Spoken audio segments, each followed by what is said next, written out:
Shalom. Puji Tuhan. Saya akan menyampaikan firman Tuhan perihal iman, kesabaran, dan kerendahan hati.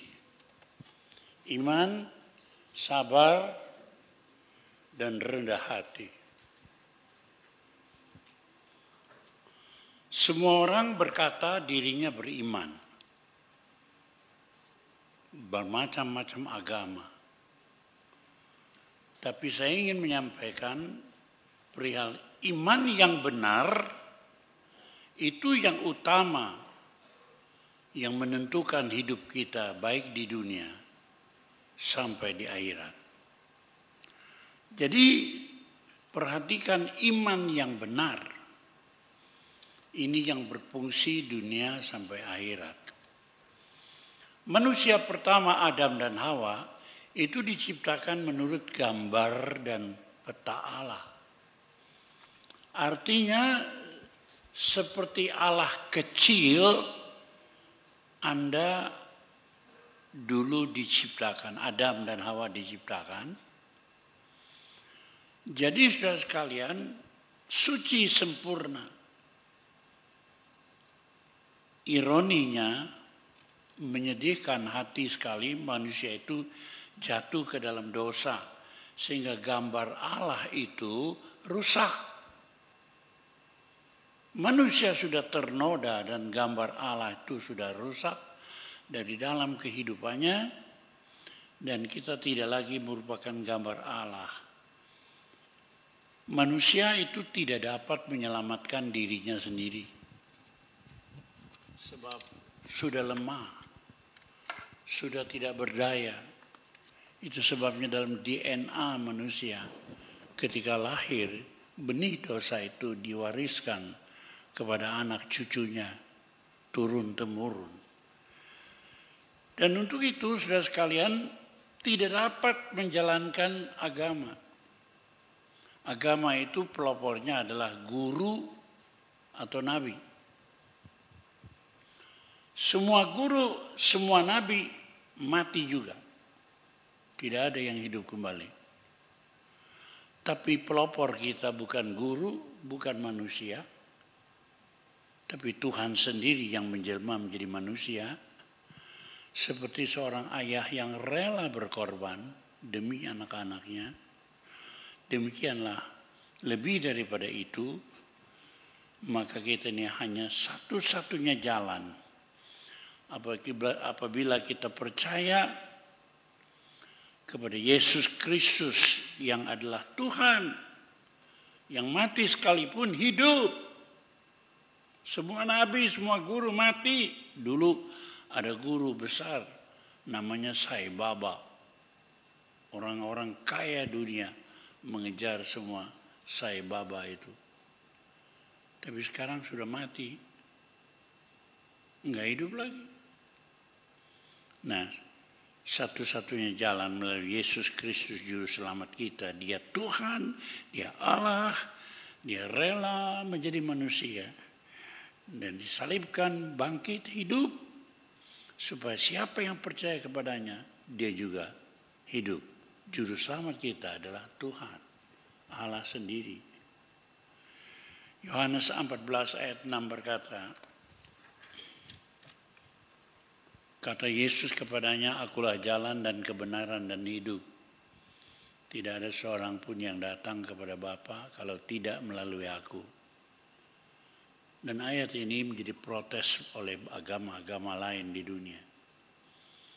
Tapi kekristenan terus dengan satu tekad tidak berkompromi.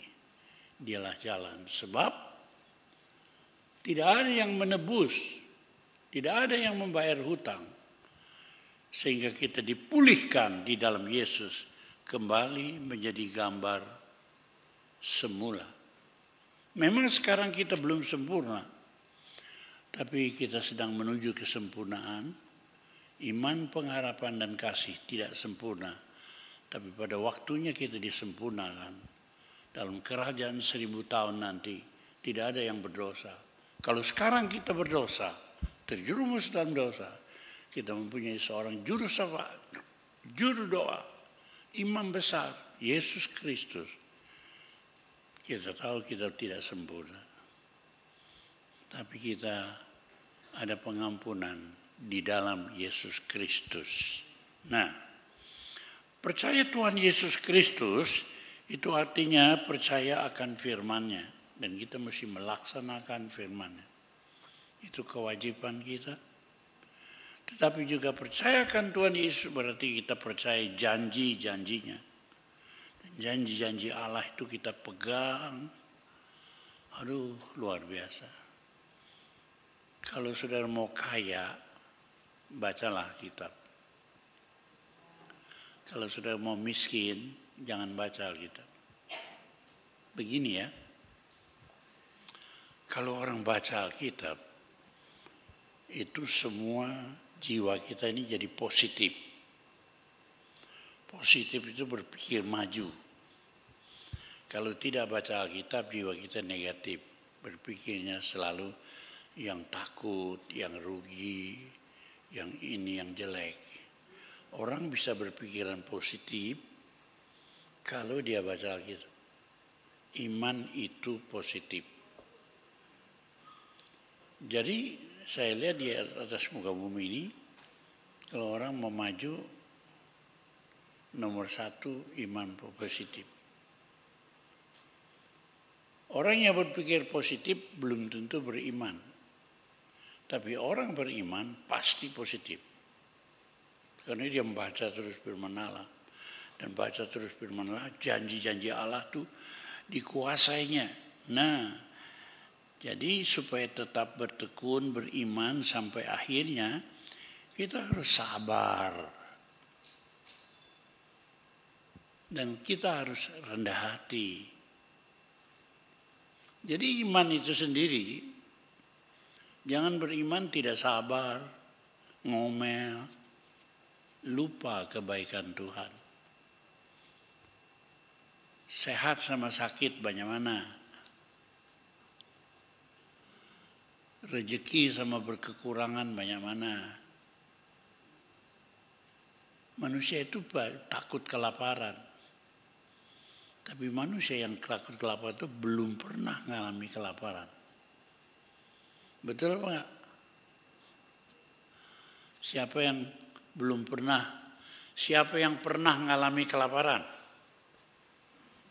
Halo? Ada? Saya kira Yobi sudah. Enggak ada. Tapi kalau ditanya siapa yang takut kelaparan, hampir semua orang pernah ngalami. Takut kekurangan, takut kelaparan. Jadi sekarang kita harus sabar menunggu. Dan rendah hati di hadapan Allah. Jangan ngomel. Dalam perjanjian lama orang yang ngomel dipagut semula tedung pada mati kabeh.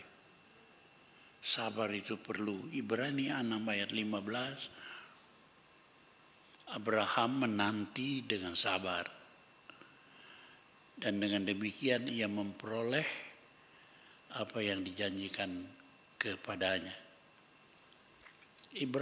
Abraham itu sesudah dia percaya Tuhan, beriman. Dia menanti dengan sabar. Tuhan bilang negeri ini ya disebutkan batasnya dari sini sampai sini sampai sini. Ini akan menjadi bagian. Jadi disebut itu. Tapi dia berkata, Tuhan, aku kan tidak punya anak. Bagaimana? Aku dikasih kekayaan tapi nggak punya anak. Tapi Tuhan bilang, kamu akan dapat anak. Lihat bintang di langit. Dan anakmu seperti bintang-bintang di langit itu. Dan betul. Hari ini juga dunia ini orang percaya disebut anak Abraham. Bukan saja anak bangsa Israel. Tapi orang percaya itu adalah keturunan Abraham. Anaknya bukan main banyaknya. Seperti bintang di langit. Jadi kita harus sabar menunggu dengan rendah hati.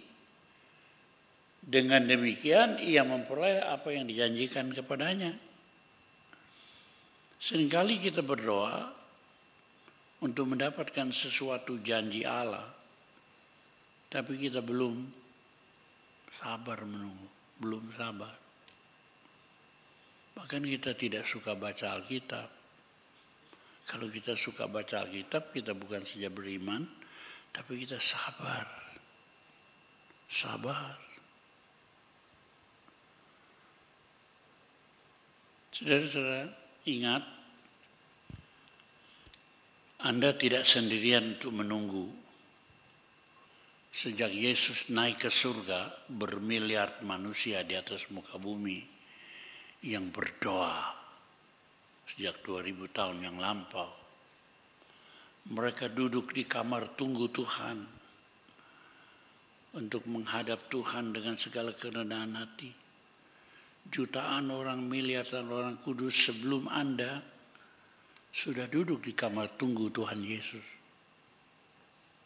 Sampai kita ini dekat akhir zaman, kita menunggu. Jadi jangan sedih kita ya kalau menunggu itu. Ruangan tunggu Tuhan penuh dengan manusia, bermiliar-miliar. Selama kurang lebih 2000 tahun manusia menanti. Anda tidak sendiri. Mungkin Anda sedang menunggu jawaban doa. Mungkin saudara sedang menunggu pekerjaan yang baru, yang tidak masuk akal. Saudara Sopyan, itu dulu kalau ada pelanggan-pelanggan motret jenis kainnya, dilarangnya. Jangan dipotret. Tapi entah bagaimana dia dapat ilham. Sekarang boleh potret. Sejak COVID boleh potret. Ternyata apa? Orang yang lihat kain yang bagus, itu langsung foto. Dan detik itu dia pergi ke Kalimantan. Kasih contoh kain. Harga sini mau enggak? Berapa meter mau? Jadi orang lain yang jualkan. Kalau dulu kita barang-barang kita dipoto orang, kita bisa rugi. Tapi setelah COVID malah untung. Yang dagang bukan Sopyan sendiri. Ke seberang, ke Sumatera, ke Kalimantan, ke Sulawesi. Dalam waktu berapa detik sudah sampai di Kalimantan, sudah sampai di Sumatera. Sekarang siapa mau foto silakan. Jadi nanti modenya lain. Dulu sudah banyak waktu tahun berapa itu 98. Surabaya banyak sekali krisis ekonomi. Banyak orang mati. Saya ketemu sama satu orang pemuka Pantai Kosta. Saya tanya, bagaimana bisnis? Wah, luar biasa. Hah? Saya tahu banyak orang bangkrut, banyak orang mati. Ya saya tanya, Anda sebenarnya bisnis apa? Dia mengundang saya untuk pergi ke vilanya di Tretes. Belum pernah saya ngabulkannya, tapi saya ingin tahu. Anda diberkati Tuhan, kenapa? Saya jual peti mati. Saya heran. Ternyata banyak orang mati, dia lari sekali. Jual peti mati. Jadi kita jangan selalu lihat yang negatifnya. Kalau kita baca firman Tuhan, pikiran kita jadi positif. Kenapa banyak orang negatif? Banyak rugi, banyak menyesal, banyak mengeluh. Karena tidak suka baca Alkitab. Orang yang baca Alkitab pasti positif. Orang yang positif belum tentu beriman. Tapi orang beriman pasti positif. Yang dicanang-canangkan orang itu positif secara ilmu jiwa. Berpikir bagus, positif. Tetapi kalau kita beriman, baca kita pasti positif. Jadi mau punya anak cucu perkasa, mau. Ini bukan untuk hidup saudara. Untuk anakmu, untuk cucumu perkasa. Rubin saya didik di sini, dibesarkan di sini. Gerejanya masih kecil, itu tiangnya itu. Sampai di situ 1, 2, 3, 4, 5 kursi dari belakang sampai itu gereja pertama. Pokoknya iman yang benar. Kau akan positif, kau akan hebat. Takut akan Allah. Dididik. Siapa kira sekarang Rubin menjadi ketua umum gereja Bethel Indonesia. Ada 13.000 pendeta di seluruh Indonesia, belum di 26 negara di dunia. Luar biasa Tuhan. Dia sudah diundang berapa kali ke Amerika, belum sempat. Ditolak beberapa kali, terus COVID datang, terus nggak bisa. Belum pernah ke Amerika. Tapi saya lihat sama-sama. Dia ada di Amerika, dia berbicara sama ketua umum gereja di Amerika, tapi online. Giliran khotbahnya online. Zaman sekarang siapa bilang? COVID dulu kita kalau mau ke Amerika susah banget, ongkosnya berapa. Sekarang setiap saat dia ada di New Zealand, ada di Amerika, ada di Hong Kong. Mudah sekali. Jadi setiap perubahan zaman itu new norm, penyesuaian baru. Hidup itu terdiri dari perubahan.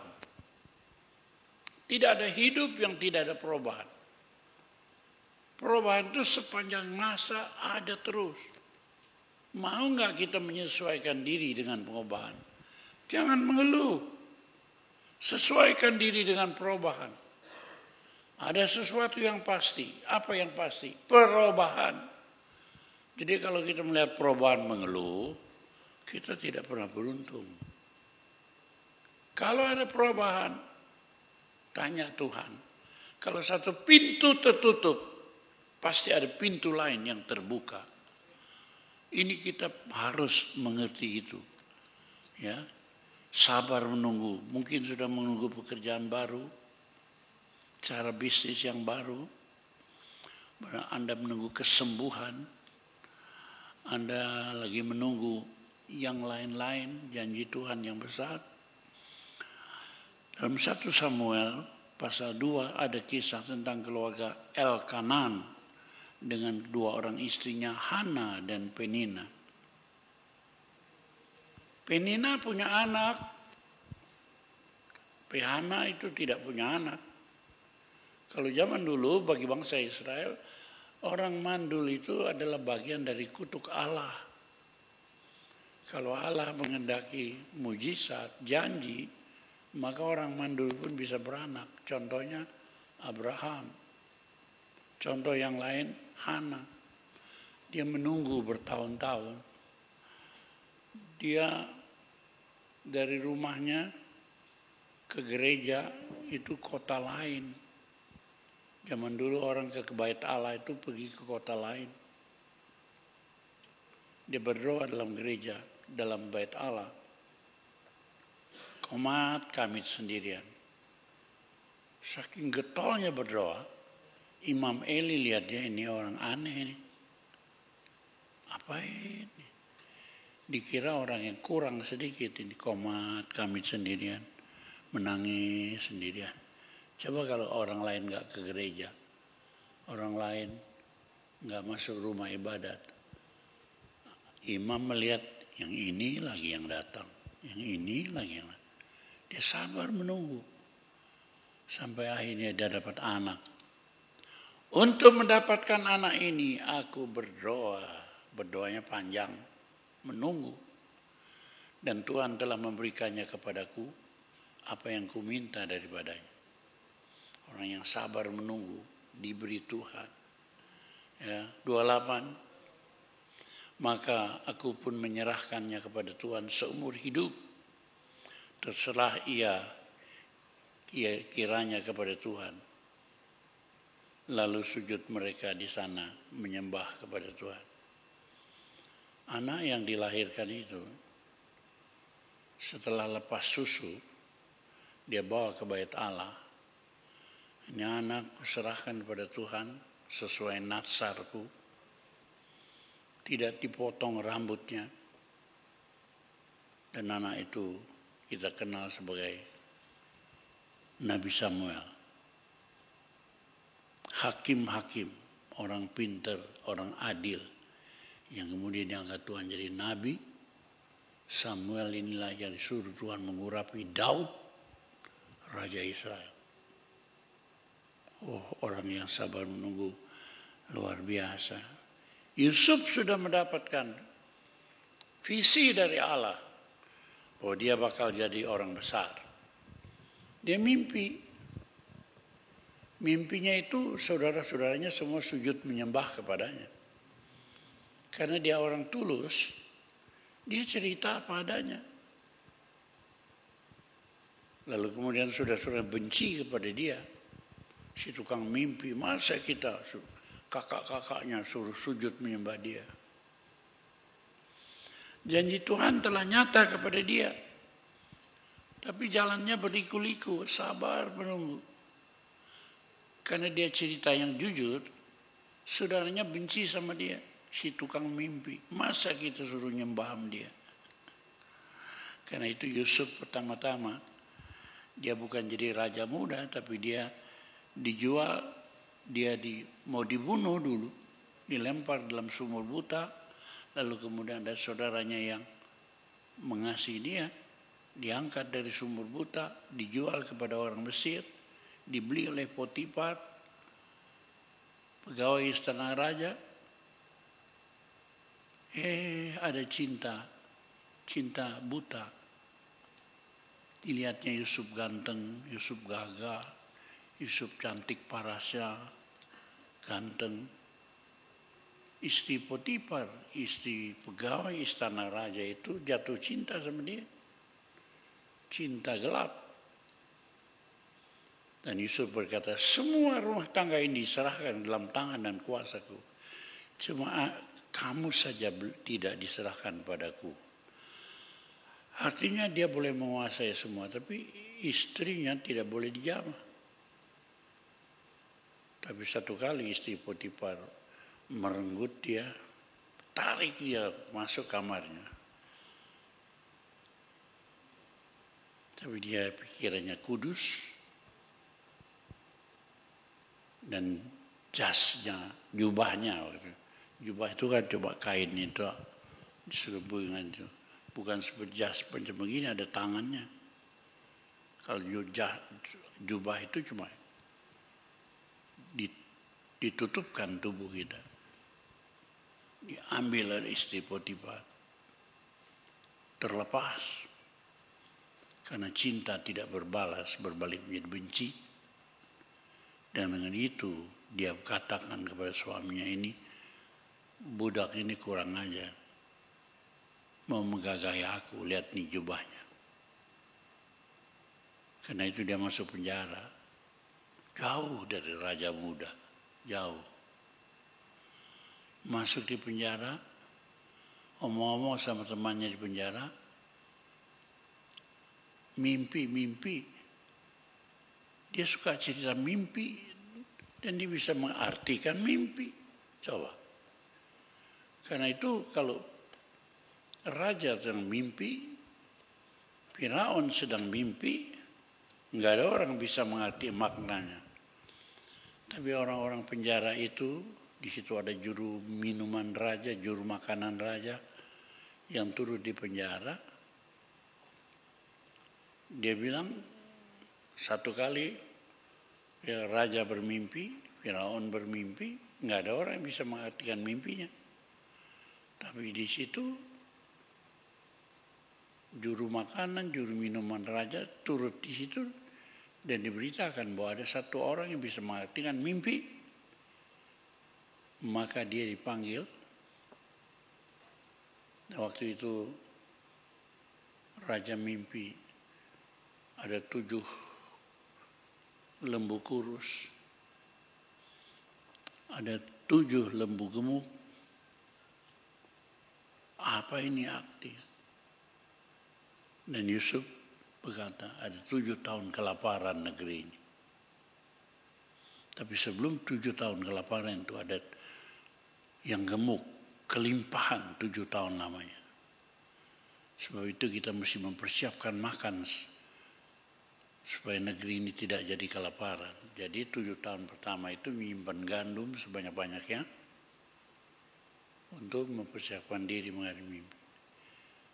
Harus ada orang yang pandai menangani. Raja bingung siapa yang mesti menangani. Wah, daripada cari-cari orang, kamu aja yang ahli, yang dapat hikmat dewa yang besar itu. Jadilah dia tangan kanan raja, bagian penyediaan makanan negara. Nah, dari situlah dia jadi orang besar. Jalannya berliku-liku, sabar. Ini kita mesti sabar. Musa sebelum diangkat jadi pemimpin bangsa Israel untuk keluar dari negeri Mesir, dia dilatih Tuhan. Dia benci sekali sama orang Mesir, saking gemasnya dibunuhnya, ketahuan sama Firaun. Dia ditangkap, sebab berpihak kepada Israel. Dari situ dia lari ke padang Midian. 40 tahun lamanya dia sabar menunggu. Dia tidak tahu Tuhan mau bikin apa. Tadinya dia dilatih di istana Firaun. Jadi anak angkat Firaun, ilmu Mesir dia dapat. Ini orang pintar nih. Tapi dia belum dapat ilmu sabar. Dia belum dapat ilmu rendah hati. Karena itu dia dikirim ke padang Midian. Dilatih oleh Imam Yitro. Yang sekarang jadi mertuanya. 40 tahun. Akhirnya panggil Tuhan. Pinternya sudah. Sabarnya sudah. Rendah hatinya sudah terlatih. Baru dia dipanggil Tuhan jadi pemimpin besar bangsa Israel. Luar biasa. Itu sebabnya kita baca Amsal 16 ayat 32. Orang yang sabar melebihi seorang pahlawan. Orang yang menguasai dirinya melebihi orang yang merebut kota. Berapa banyak orang yang sabar di tengah dunia yang terburu-buru ini. Sudah lahir di abad 20. Dunia sudah tereh kiamat, hampir kiamat. Zaman ini zaman instan. Semuanya mau cepat, instantly, cepat. Segala satu makanan instan. Saya kemarin nonton televisi, ada bubur super. Siapa yang pernah coba bubur super? Istri saya bilang, pernah? Istri saya bilang masak bubur paling cepat 1 jam, 1 jam setengah. Ini enggak, buka bungkusnya, taruh, siram air panas, kocok dalam berapa menit jadi. Enak enggak? Aku mau coba. Enggak masuk akal. Kenapa manusia sekarang suka instan, suka cepat? Nah, kita ini tidak rasa bahwa kita ini dirusak oleh zaman yang hampir kiamat ini. Enggak tahan kalau cepat, kalau tidak cepat. Itu sebabnya manusia ini maunya cepat-cepat saja. Sedangkan Tuhan sendiri sabar beribu-ribu tahun merancangkan keselamatan sejak Adam jatuh dalam dosa.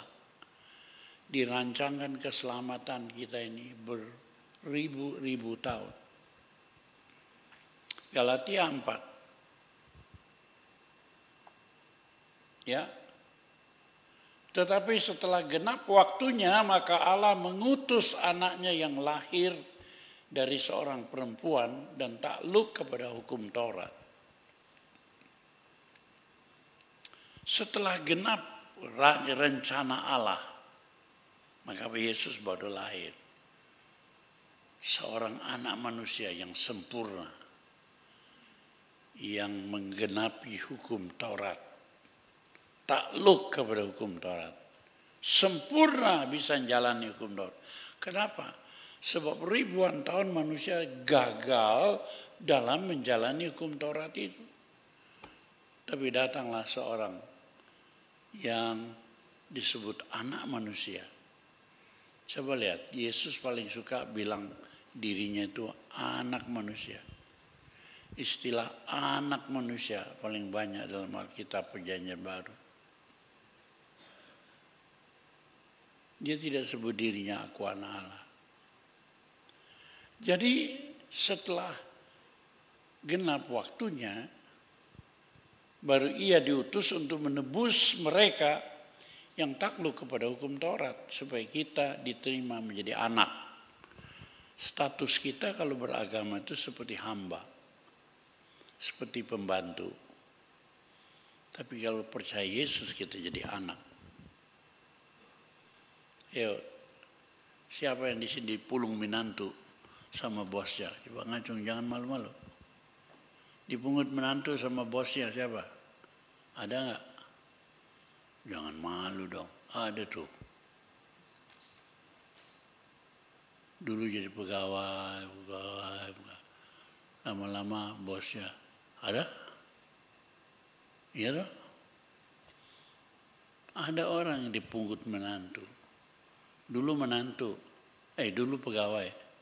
Kerja dulu baru makan. Kalau anak, makan dulu baru kerja. Beda. Pegawai, lakukan dulu, baru selamat. Anak, selamat karena percaya Yesus. Baru diberkati. Luar biasa. Nah, oleh karena itu kita mesti sabar, jangan terburu-buru. Dunia melatih kita terburu-buru. Tuhan tidak pernah terlambat. Dan Tuhan tidak pernah terlalu cepat. Ya, pada satu hari Marta Maria kirim berita bahwa Lazarus sakit. Dia bilang, tunggu aja. Di Betania itu negeri di utara. Mereka ada di selatan. Murid-muridnya bilang, apa kita mesti kembali ke Betania? Di sana kita dulu mau dibunuh. Tuhan Yesus berkata, sehari 24 jam. Kalau pagi kita mau dibunuh, maka kita sampai sekarang masih mau dibunuh. Ya, jadi sudah kalau takut, jangan terus takut. Orang yang takut itu trauma. Orang trauma itu dimakan setan. Setan ketakutan. Jadi begini, trauma healing itu penting. Dunia punya trauma healing. Ada orang takut kelihat nasi. Coba. Orang takut lihat nasi. Seperti muak kalau lihat nasi. Tapi disembuhkan. Ada seorang ahli trauma healing. Ada orang waktu kecilnya dipatuk sama ayam. Sampai tua takut sama ayam. Kalau saudara takut sesuatu, fobi terhadap satu, bisa trauma healing. Datang kepada Pendeta Wahyudi nanti bilangin, kalau dia nggak mempan, datang sama saya. Kalau saya tidak mempan, kita datang sama Tuhan Yesus. Sembuhkan itu. Ilmu jiwa aja bisa, ya. Jadi saudara sekalian, jangan takut. Menunggu itu penting guna meningkatkan iman kita. Sabar menunggu. Dan juga untuk meningkatkan karakter kita. Iman itu dalam hubungan dengan Tuhan. Karakter kita berhubungan dalam dunia bisnis, dalam dunia, di dunia fana ini, untuk kita menjadi orang berhasil. Nah, bagian terakhir adalah rendah hati. Sabar dan rendah hati. 1 Petrus 5 ayat 5b dan 6 berkata demikian. Demikianlah jugalah kamu, hai orang muda, tunduklah kepada orang-orang tua, dan kamu semua rendahkan dirimu seorang terhadap yang lain, sebab Allah menentang orang yang congkak, tetapi mengasihi orang yang rendah hati. Allah paling menentang orang sombong, orang congkak. Tapi Allah mengasihi orang yang rendah hati. Congkak rendah hati itu bukan kelihatan sama manusia, tapi kelihatan sama Allah. Ada orang sekolah pinter, rasanya semua bisa diatasi karena aku sudah sekolah pinter. Ada orang bertitel, semua rasanya, bahkan saking senangnya sama titel, orang beli titel.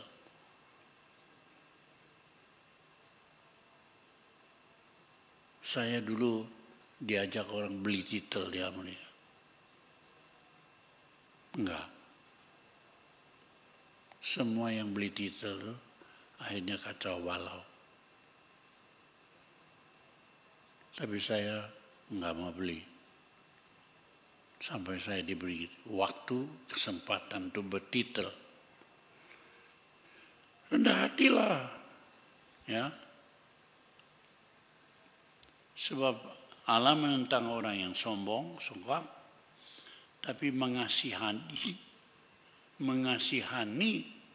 orang yang rendah hati. Nah, siapa yang merindukan kasihan Allah? Harus rendah hati. Karena Allah itu berkasihan kepada orang yang rendah hati. Ya.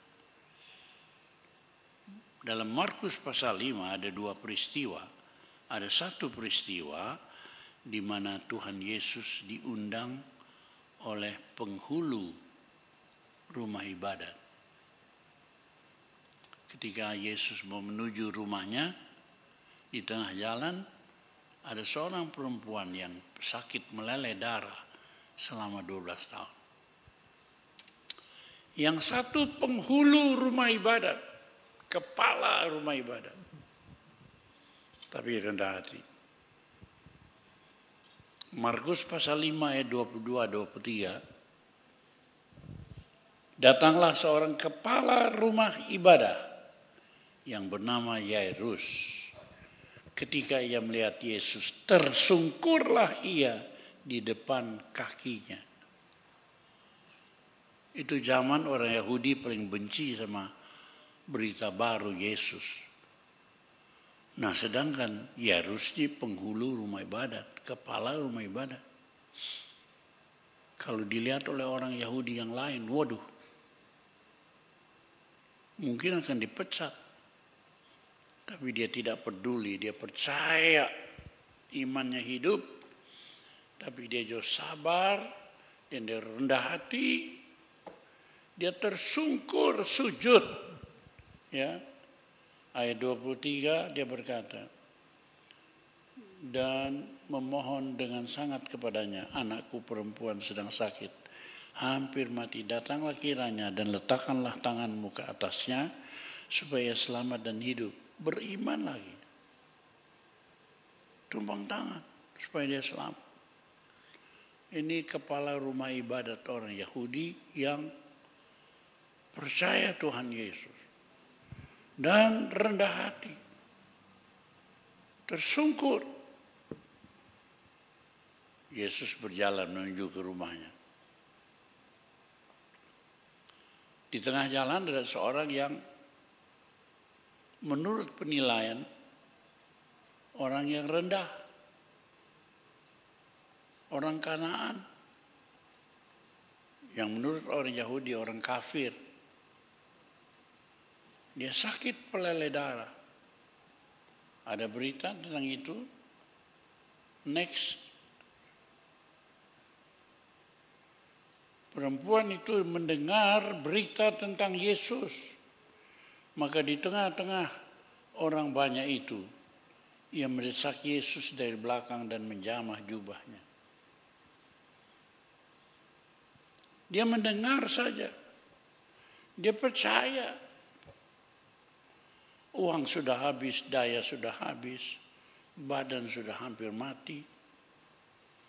Tapi dia percaya Yesus, iman. Dan dia rendah hati. Next. Asal ku jamah saja jubahnya, lalu aku akan sembuh, katanya. Luar biasa, ya. Di sini kita melihat, sekalian, di tengah jalan menuju, datanglah orang Kanaan yang sakit. Dia rendah hati. Aku gak berani bertemu Yesus. Tapi aku punya iman kalau ku jamah ujung jubahnya saja, aku sembuh. Dan ketika dia sembuh, Tuhan bertanya, siapa itu tadi menjamah aku? Oh, dia mengaku. Sujud dia di hadapan Yesus dan mengaku, akulah.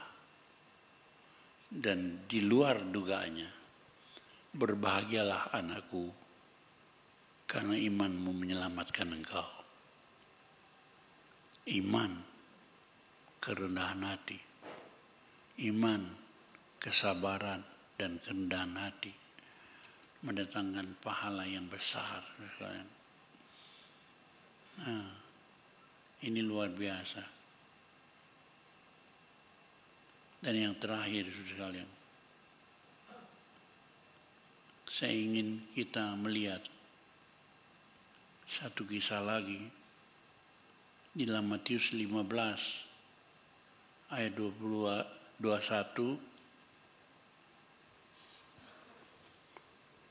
Matius. Next.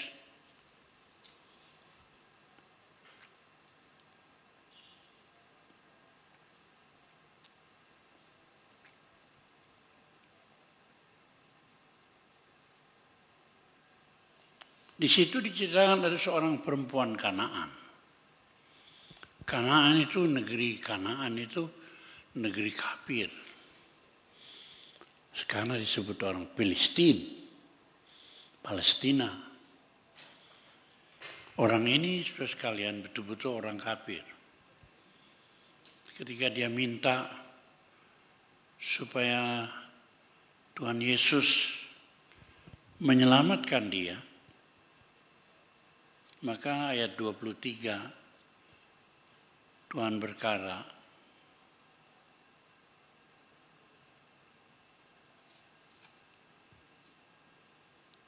pertama murid-murid Yesus mengusir perempuan Kanaan, orang kafir. Ayat 24 Tuhan Yesus berkata, aku datang hanya untuk umat Israel, bukan untuk orang lain. Maksudnya bukan untuk orang kafir. Ayat 26, perempuan itu tetap saja merengek.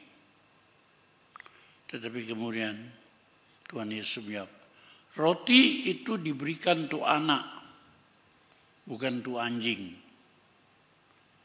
Aku datang untuk menyelamatkan orang Israel, bukan untuk orang kafir. Waduh, kalau saudara menghadapi jawaban begitu, udah acuh tak acuh, jawab lagi begitu. Nah, tapi perempuan itu tetap berseru kepadanya, Dan akhirnya Tuhan mengabulkan permohonannya. Luar biasa, dia orang kafir, dia disindir-sindir, dia diejek, tapi imannya yang luar biasa itu. Iman sederhana, tetapi teguh, sabar, dan rendah hati. Diejek juga mau. Roti buat anak bukan buat anjing. Tapi dia sabar, dia rendah hati. Sehingga mujizat Allah turun atas dia. Di sini saudara sekalian, saya hampir tidak pernah membaca mujizat turun atas ahli Taurat. Mujizat turun atas orang-orang rohani. Atas ahli-ahli Alkitab, ahli teologi. Mujizat tidak pernah turun pada orang cerdik cendekiawan. Sebab mereka sudah pakai pikirannya, logikanya, dan merasa pintar. Orang-orang seringkali imannya goyah, tidak sabar menanti. Ya. Tetapi iman yang sederhana, ini yang membuat orang berhasil. Iman sederhana disertai kesabaran, disertai rendah hati, sehingga mendapat mujizat yang dari Allah. Periksa hidup kita masing-masing. Apakah kita suka membaca janji-janji Allah? Kenapa maka pikiranmu takut? Mengapa trauma mengatasi hidupmu? Mengapa kamu lihat satu bisnis gagal, tidak sanggup bangkit lagi? Karena kau tidak baca Alkitab sungguh-sungguh. Kalau kau baca Alkitab sungguh-sungguh, iman menjadi perkasa. Dan iman yang perkasa disertai dengan kesabaran menunggu.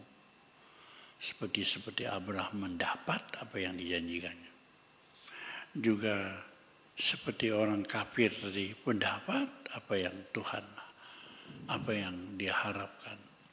Tuhan akan memberikan mujizat bagi orang-orang yang demikian. Dan ini membuat hidup kita luar biasa. Baik hidup di dunia maupun di akhirat. Ini yang dikatakan oleh Tuhan Yesus dalam Injil Matius pasal 5 ayat 3. Terjemahan lama yang berbunyi demikian. Berbahagialah orang yang miskin di hadapan Allah, karena merekalah yang mempunyai kerajaan surga. Terjemahan lama berbunyi, berbahagialah orang yang rendah hatinya, karena yang punya kerajaan surga. Orang yang rendah hati itu di mana saja dapat surga. Kemana saja ada jalan terbuka. Karena itu imanmu, uji dirimu masing-masing sampai di mana. Penuh kesabaran, penuh kerendahan hati. Kalau kau kurang mantap dengan janji Allah, baca Alkitab. Baca Alkitab. Penuh janji Allah. Maka mujizat Tuhan akan turun dalam hidupmu. Amin.